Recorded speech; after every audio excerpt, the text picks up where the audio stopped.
An entitled Karen tries to stop paramedics from getting patients into the hospital and demands to be seen first. The situation got so bad that the police had to get involved. So a few days ago, around 5 o'clock in the evening, we got a call about a code black that was announced in the hospital where I work. For those of you who don't know what a code black means, it basically means that people got hurt on a very large scale and that these patients were being sent our way. A code black might mean something different at different hospitals, but that's how we have it labeled. Apparently, 2 buses had collided with each other and some patients were mildly hurt, while some also had some serious injuries. And with all of that in mind, here comes the entitled Karen with her stupid gremlin child. She had brought her son into the emergency room because her son was having minor stomach aches and was refusing to eat food. I personally went to her and told her that a large number of patients are coming here as they have trauma and that we're going to be seeing them first so that we can ensure that this possibly fatal incident doesn't cause anybody to pass away. So we asked her to either wait in the hall or to go to the Department of Medicine and someone would attend to them there. With that in mind, this entitled Karen starts to make a fuss about how we are refusing to do our duty and how we are just there to trouble the patients. At the same time of this entitled Karen saying this, the first 2 ambulances have arrived and both the patients were injured badly. On seeing that, the security guards had to clear the entrance to the emergency room and asked her to move aside. When she refused to do so, he called a female guard and they pushed them aside. She actually started to scream like a banshee that we had apparently assaulted her as well as her gremlin child, and that now she is going to call the police and file charges against her for harassment. We ignored her shouting and screaming, and we took the patients inside and gave their wounds enough support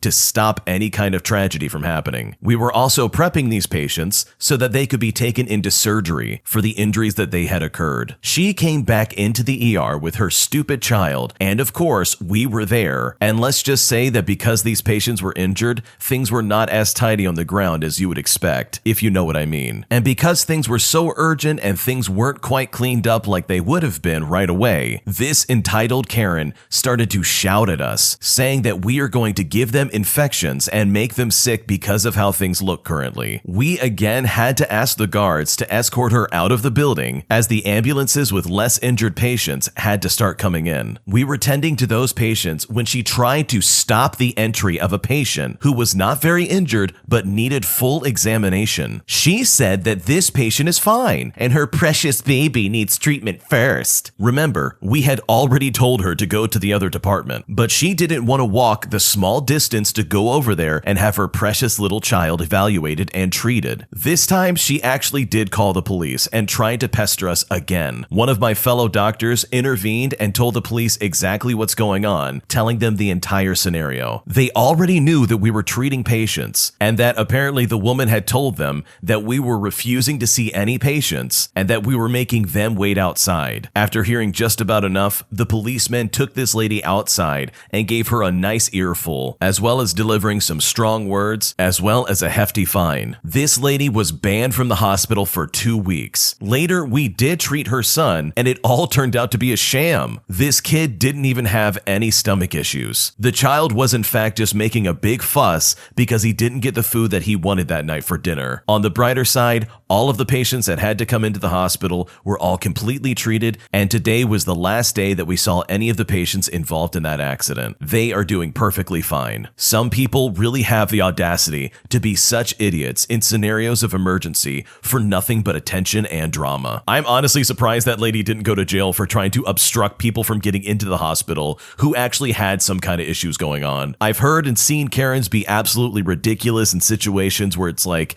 oh man, you're not getting the sale that you wanted that was advertised in the newspaper, or oh no, you treated my kid badly at the restaurant we're going to. But in a moment of an emergency, it's really baffling to me that someone would try and act this entitled. Like, can't this lady see that there's somebody that might pass away because of the actions that they're taking? This lady really tried to pull the whole, I'm gonna call the police on you, as if that's gonna solve anything. And the worst part about it is, this kid was not even sick. He was just being a spoiled little brat. I wonder where he learned that behavior from. They could have gone down to another department and stopped bothering the emergency room and actually gotten some treatment that could have helped them. It's just ridiculous that they acted this way, and I genuinely cannot believe that they didn't get arrested. In my opinion, if you obstruct an ambulance or any kind of patients who are in dire need from getting into a hospital, you deserve some jail time, in my opinion. But that's just me. What would you do if you were in this situation? If you were hypothetically a doctor on call or someone in the emergency room watching this go down, how would you react? Because I can tell you, I would not have been very kind if I saw this happening. Leave a comment down below. We'd love to hear it. I just found out that the guy I've been seeing used to sleep with my close friend, and I'm not sure how to feel about it. So recently, I've been seeing this new guy for the past 5 months, and everything was going great. We've been doing long distance as he had a job in another state. However, he will be back home in about 2 months. He's honestly really sweet. He goes above and beyond for me, and we share a lot of the same values. However, I found out from a friend of mine that he used to sleep with his best female friend quite regularly, who is also a long-term good friend of mine. When I asked him about this, he said it was true and that he was going to bring it up once he got home. And he didn't bring it up last time he was here, and he didn't want to ruin the time we were spending together. He was willing to answer any questions I wanted and to give me space to wrap my head around the whole thing. However, I can't help but just be super turned off since finding out about this. I've had a lot of bad history with infidelity in past relationships, so I might have some trust issues. However, it's not even jealousy at this point. The two of them are really close, which I feel could bring up problems in the future. And I don't want to be that person saying they can't be friends. Their thing together stopped about a month before he met me, and they've maintained this very close friendship ever since. I'm just super turned off over it, which is a shame as he is already a great guy, and everyone has a past before they meet someone, right? Is this immaturity? Do I need time to process this and to wrap my head around this, and then I'll be okay with it? Or is this a deal breaker? Has anyone else ever been through something similar? And how did it turn out for you? What should I do? I can understand where you're coming from, but I also don't see this as a deal breaker in my opinion. If I was with a woman and she was with one of my best friends a month ago, I personally would not find any conflict with this as long as there's no romantic feelings between either of them anymore. If there's any kind of feelings or any kind of flirting or anything along those lines, that would be a big red flag for me. If I'm going to consider them my girlfriend, then they need to act like my girlfriend, not the flirty ex-girlfriend of some other guy, especially if that other guy was a good friend of mine. But in that same vein of thought, I completely understand where you're coming from. He was with your best friend. I mean, you can't ignore that. So I totally understand where you're coming from, where you feel a little bit jealous, as well as a little bit jaded by the whole situation in general. That honestly makes sense. But I don't think you should call off this relationship just because of somebody's past. If he hits all the marks and he's being loyal to you and he loves you and he cares about you, in my opinion, I don't think you should just get rid of him. I think maybe giving this some time and having some time to process it and accept that, hey, he's been with other people before will really help you go a long way with this relationship in general. Is me threatening to break up with my boyfriend manipulation? So my boyfriend and I have been together for 6 months. Our first months together were bliss because we live very close by and we both had minimal responsibility at the time, so we spent every waking moment together. But now we are kind of long distance. We live about an hour apart, and he's always busy with school and family, so I only end up seeing him 1 to 3 times a month. When our 6-month mark was coming up a couple of weeks ago, I felt like we didn't really have much of a relationship to celebrate because I hardly saw him, and it felt like not much effort was being put in on his end. He was treating our relationship as it was in the first month when we quite literally were together 24/7, but being 60 miles away and him being mostly busy most of the time definitely makes things hard. Anytime I would mention him coming to see me, he would complain about gas prices and that the trip itself would take an entire tank of gas. I always drive to see him whenever I get the chance. Even though gas is so expensive, I don't care about the gas prices and will just sacrifice me eating out or something like that to pay for the gas. I never complain about it because I genuinely want to see him. Even when he comes and sees me, he sends me a picture of how much gas costs with a crying emoji. Like, yeah, that makes me feel really great, but I was driving to see him way more than he was, and it just didn't feel like the effort was mutual. He also says he appreciates me and that he will do anything for me, as well as wanting me to be in his life long term, but I don't know, it just never feels that way. Since I met him, he hasn't given me flowers, and he just doesn't do the little things that I enjoy, and I have told him him I've communicated what I want, and he just says, well, I was planning on doing that, but never actually does it. I understand he's busy, and I understand he's still in school, whereas I have already graduated, so he doesn't make as much as I do, and he helps his family with his money. So I genuinely understand that he has other responsibilities and priorities, but it was starting to feel like he was just expecting me to stay by his side without any effort. I know who I am and what I deserve, and I kinda had a reality check with myself when 6 months was coming up, and I was like, yeah, I don't deserve this. This has kind of been an ongoing conversation, but anytime I say something about it, he apologizes and says something along the lines of, I appreciate you and just bear with me until I finish school. And that's about it. When 6 months was approaching, I was hardly sleeping, and I just wasn't at peace with where our relationship was. So I literally drove to him at 11 o'clock at night because having this conversation over FaceTime and hearing him say,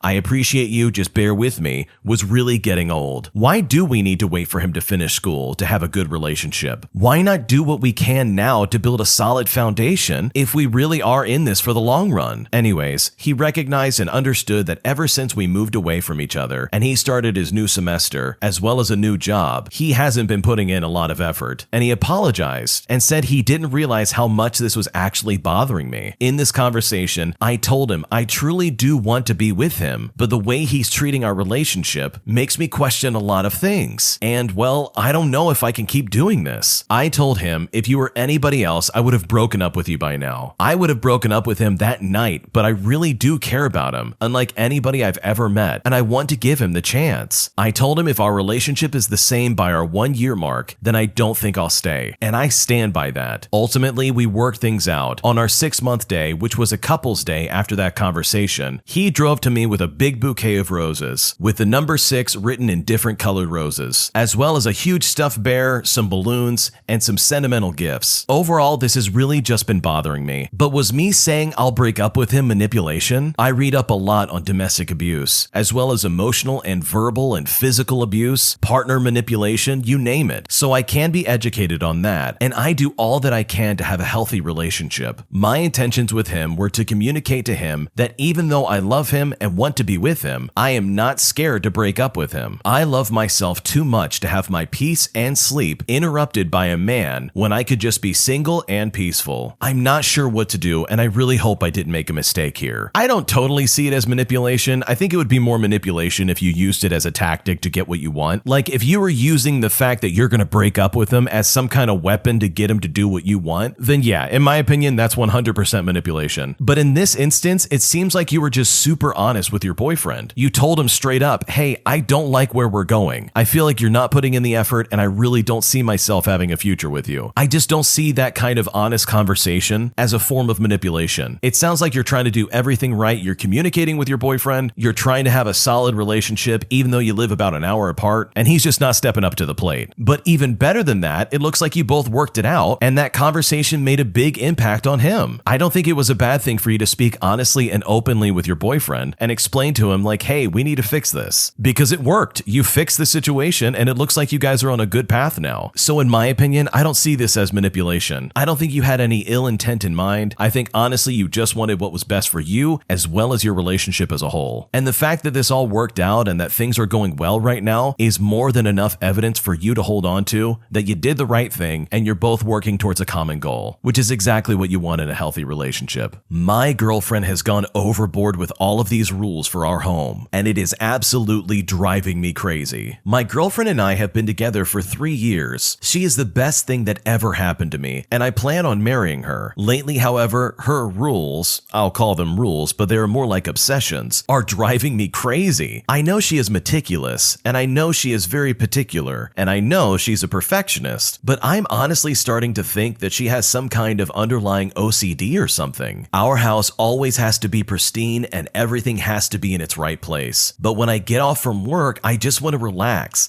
and not care about the fact that I hung up my jacket on the wrong hook. If I try to help her with laundry, she gets frustrated because I hang up the wrong things at the wrong places. Apparently, shirts go in a certain place on the laundry line, and it's a disaster if they're too close to the socks. I'm not allowed barefoot outside. Otherwise, I have to wash my feet before I can get back into the house. I'm allowed to put my feet on the couch if I have socks or slippers on, but those same socks and slippers are not allowed on the bed. Sometimes I just want to get into bed without having to put on clean socks. If a pillow so much as touches the floor, it has to be washed. But then, if the designated pillowcase for that particular set of sheets doesn't match, well, then the whole bed has to be stripped and changed. All our sheets and pillowcases are white and look exactly the same. She reminds me to pack my lunch for work every morning, which is nice and all, but she does it 4 times in a row. She tells me every morning and every night to wash and moisturize my face multiple times, and makes me promise that I will remember to do it only because I passed out on the couch and forgot one time. I've told her that it bothers me when she does this. She does tell me that she can't help it because it just builds and builds in her mind over and over if she doesn't say anything. I'm not even allowed to say goodbye to her in the mornings. I can only say see you later because goodbye apparently could curse one of us. I'm also not allowed to say drive safe. She is currently studying for her board exams, and she's already told me that I'm not allowed to say good luck because I will jinx her. She is extremely intelligent and graduated at the top of her class last year. I told her mom about how well she did and how proud I was of her. Later that night, she was bawling her eyes out. When I asked her what was wrong, she said that she knew I didn't mean anything by it, but if people are aware of how well she did, it suddenly means that she will do poorly on her board exams. Apparently, her mother told her whole family, who then called to congratulate her, and I felt like the worst person in the world. I feel like things are just getting worse too. For example, one of the cloths that we used to clean the house was missing. We had a huge argument about it because she was tearing down the whole house trying to find it. I helped her look for it, but gave up after 5 minutes because it was after work and I was so tired. She got angry at me and accused me of not caring about our things. I told her that I do care about our things, but this is just a piece of cloth and we can buy another one. It's just not worth the effort for me. She was freaking out, saying that it was difficult to find that particular type of cloth in the color that it was, and that otherwise it wouldn't match the others that we already had. I then said that it doesn't matter what color the cloths are, just that we had them, which made her really upset. It's been almost a month and we haven't replaced the cloth yet because we can't find one of the very specific colors that she wants. The worst thing is that I really think it affects her health. We both love to cook and often do it together. We usually spend time together drawing up a meal plan for the week, but her incessant rules has started to make the whole process unbearable. Meal planning now takes hours. Every dish that we make has to have enough vegetables. Fine, that's great, but the vegetables have to be the right vegetables for the dish. Some things can't be eaten together because they don't fit according to her. If a meal doesn't have enough of the right vegetables, she gets incredibly anxious to the point that she's nauseated and then she just won't eat. She also has this thing where food can't be wasted, and then I tell her it's fine, we can just have it for leftovers for lunch, but obviously lunch is also then planned out, so she gets even more stressed out and eats a small plate of vegetables while I myself make food. It's stuff like this that goes on and on and on. I know she has struggled with depression in the past and that she's on antidepressants, but this just feels like it's something more. No matter what I do to reassure her, I just feel like I'm making things worse. I told her that she needs to go see a therapist, but she told me she feels ashamed of these things and doesn't want to waste the money on a therapist. I just don't know what to do anymore. What should I do? She definitely needs to be evaluated to see if she has OCD, because from my own experience with other family members who do have OCD, this definitely fits the bill. I mean, the way that she's acting is not normal. I think anybody can really see that. She doesn't even allow you to lay in your bed without socks on. I mean, that's just weird to me. That is not normal behavior. There's some kind of anxiety issues or OCD issues going on, but don't take my word for it. Go to a therapist and get it verified. It is not a waste of money to get help with your mental health. That's exactly what psychologists and psychiatrists are there to do. They're there to help with your mental health. So go take advantage of it. I would personally go research somebody who can help out with this specific situation. Maybe even trying to find someone who specializes in OCD. They might know exactly what to do. At the end of the day though, you can't make her go to therapy. Like if someone does not want to go to therapy, they're definitely just not going to do it. So the best that you really can do is try try to be encouraging and help her as best you can, because this is your future wife that you're talking about. And if you really love her and if you can really stand all these weird rules, then the best thing you could do is try and stand by her in this really weird and kind of awkward situation in her life, because I'm sure that she would do the same for you, no matter what's going on. Today, I messed up by rushing my job and paying someone 215 more hours of overtime than I should have. It was an absolute disaster. I work in accounts, and one of the things we regularly do is pay people for overtime. The manager sends us a form, we plug the numbers in, they get the cash. In the pay system we use, you put in a 3-digit numerical code for the type of overtime you want to pay, then the number of hours, and let the system work out the rest. We are supposed to check the final payment screen